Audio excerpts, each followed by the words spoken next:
Hello viewers, আমি আজ আপনাদেরকে নিয়ে এসেছি এই রঘুনন্দনের কথা। এখান থেকে দাঁড়িয়ে আমার কবিতা গর্ববোধের রঘুনন্দন।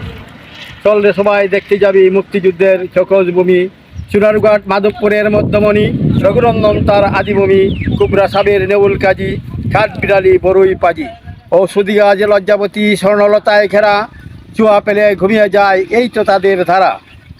বাগানে বনমুরগিরা তুলতো তাদের ছানা, উলুপুরা সরপরা যে তাদের দিত হানা। চাঁদের তরি ডুবলো যেতায়, চান্দপুকুর নামটি সেতায়, চামকাটালার ঢেওয়া গাছে ঘেরা, জীবজন্তু আর পশু পাখি মথুরা সুন্দর আলা, অজগররা কে পেলে বন ছাগলের ছানা। পর্বতমালার মধ্যমণি, মাটির তলায় গ্যাসের কণি, জেদ করেছে জরি ডুবলো জীবদর সরা আজি, বহমান ওই সরার বালি সোনার চেয়ে দামি। জালালাবাদের ফুটবেলিয়ার সবার চেয়ে নামি, ফুটবেলেরই রূপরাশিতে ঘুরে বেড়ায় হিলটোপেতে, ফতেগাজির সুন্দর লীলা ঘুরতে পক্ষীর সারা বেলা। রঘুনন্দনের সুন্দর স্থান সাচ্চরিতেই জাতীয় উদ্যান, হলদে শালিক টুনটুনিরা উদ্যানেতে সারা বেলা, চন্দ্র তুলে করছে খেলা জীববৈচিত্র্যের ভীষণ মেলা।